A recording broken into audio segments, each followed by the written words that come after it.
Setyembre 16, uumpisahan ang pagde-deliberate ng budget ng 2025 sa ating kapulungan sa plenaryo.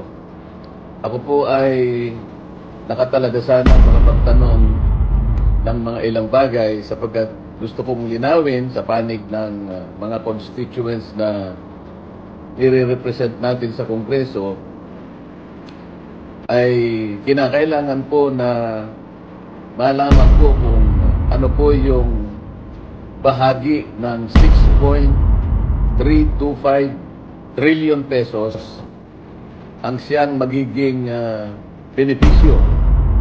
Ibig sabihin, ang siyang tutulay do sa panig ng mga kababayan nating nasa kapos ang buhay.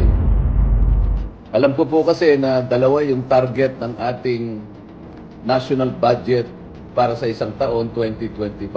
Kailangan po kasing makapagtanong ako sapagkat gusto kong malaman anong bahagi ng 6.325 trillion na budget natin para sa isang taon ang maaaring maging kabahagi ng mga kababayan nating kapos na kapos sa buhay sapagkat sila po ang pinaka-representa ng aming party list. Ito yung sakit party list.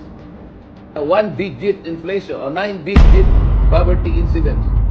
Nangangahulugan po talagang mababawasan ang mahirap. Ngunit, dahil nga po sa wala namang gumagawa, walang nagsisimula para gawin, mananatili pong mahirap yung mahirap. Isa na naman pong tradisyon ang mukhang ayaw po nilang pahalagahan.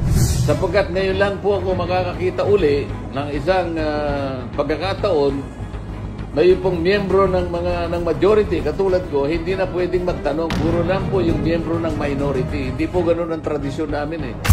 Ang tradisyon namin, mauuna lamang pong magtanong yung minority. Pagkatapos, kasunod na naman ang majority, maging alternate na po yun. Hanggang maubos na yung minority dahil po konti lang sila. Kami ng majority ngayon ang pwede nang magtanong sa lahat ng ahensya. Ngunit hindi po tayo pinayagan, wala po akong magagawa. Ang akin lamang sanang pagtatanong ay nakatuon lamang do sa tinatawag na general principles. Para lang po yung tono ng pagde-deliberate ng budget ay mailagay natin sa wastong perspektiba. Ngunit kagaya nga po ng aking ipinaliliwanag, ayaw na po nila kaming magtanong sapagkat ang tangi nilang layunin ay tapusin kagad ang deliberation ng budget sa plenaryo sa lalong madaling panahon. Ako po'y nalulungkot sapagkat hindi po mabilisan ang pinag-uusapan natin. Ang pinag-uusapan natin, makilala natin, makilatis natin, maintindihan natin, maipaliwanag natin sa mga tao na sila yung benepisyaryo nitong isang napakalaking cheque na ito na ang kanyang katapat na halaga ay 6.325 trillion. Saan gagamitin ang checking ito? Kailangan kasing masagot ng diretsahan at ng walang pag-aalinlangan.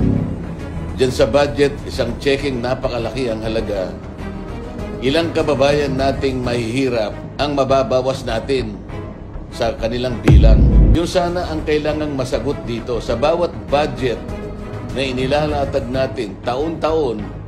Nasisiguro sana natin na meron tayong napapag-graduate sa kahirapan ng mga kababayan natin hanggang sila ay maubos. So kung gagayahin natin ang China, isang taon lang dapat nag-graduate na lahat sa kahirapan ng ating mamamayan. Ito yung gusto ko sanang masiguro. Ito yung gusto kong masagot ng diretso. Ang problema, hindi kami pinagtatanong. Gusto ko sanang usisahin kung bakit yung Magna Carta na ginawa natin sa loob ng 15 taon, Magna Carta 44, hanggang ngayon ay hindi naipatutupad ng maayos. Walang implementing rules and regulations, walang listahan ng mahihirap na sila ang magiging benepisyaryo ng batas na yon. Hindi umuusad, walang ginagawa yung National Anti-Poverty Commission, walang ginagawa ang NEDA para yung listahan na yon ay makuha natin.